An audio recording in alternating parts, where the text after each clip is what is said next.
Sponsored by the Devon James Injury Lawyers. The honoree of this week's Veterans Salute can be seen all over town at every Veterans Memorial, Remembrance, or ceremony. Jason Lamb introduces us to Herb Duncan. Herb Duncan served in the Navy from 1958 until 1962. But really, his service to our country and our veterans has never ended. From recording their stories on video to volunteering for the Kansas Honor Flight program, Duncan has made it his mission to honor Kansas veterans. Herb Duncan was destined to serve in the Navy. Because my family's military and they're all Navy. My dad was on the U.S.S. Missouri battleship. He was there at the signing of the surrender. He enlisted and completed basic training in San Diego. They literally break you down to the bare nuts and bolts of life. And then they build you up. They train you, and that training will stay with you. I still have it. After training stops in Texas, Oklahoma, and Whiting Field, Florida, where the Wichita East grad worked on airplanes and played on Pensacola Beach. All these girls with those bikinis, and I fell in love 15 times before I could sneeze.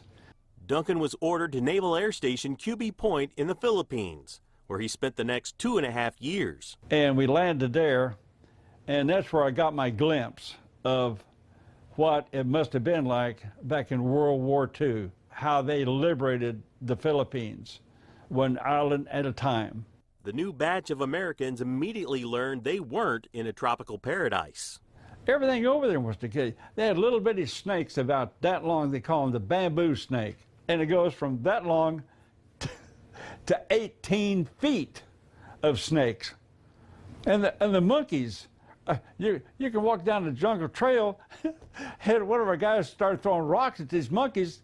You know what? The monkeys started throwing rocks back at us. Duncan spent most of his time at a fuel refilling station.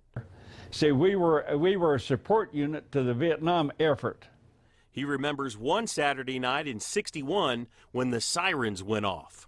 Over the loudspeaker systems, all hands report to your duty stations. This is not a drill. This is not a drill. This is not a drill.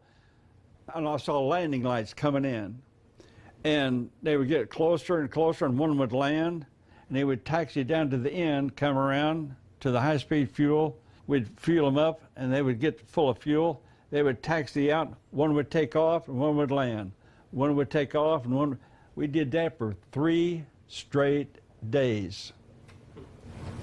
That's when Vietnam was just starting in.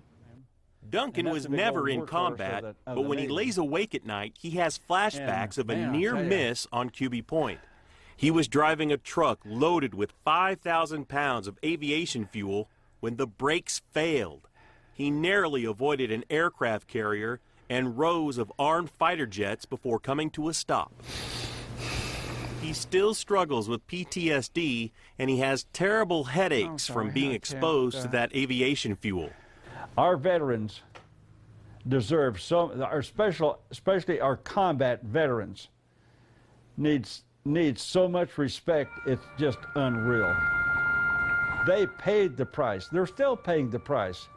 You just can't see it. It's in their mind. This is why Duncan works tirelessly to honor Kansas veterans. When I saw my cousin's name on the Vietnam Wall, and when I came back, I developed a saying, and it's true. If you're remembered, you'll never be forgotten. Duncan was instrumental in getting the Kansas Honor Flight program off the ground with his volunteering and fundraising efforts here in Sedgwick County. Over 3,700 Kansas veterans have flown to Washington, D.C. at no cost to visit their monuments over the last 11 years. Here for you, Jason Lamb, KSN News 3. On behalf of Devon James Injury Lawyers, we're honored to recognize this week's veteran, Herb Duncan. Mr. Duncan served our country in the United States Navy and continues to be very active with the Kansas Honor Flight. Thank you very much for honoring the veterans of Kansas, and these funds will be going towards the support of Kansas Honor Flight and honoring our men and women veterans. Veteran Salute is sponsored by the Devon James Injury Lawyers.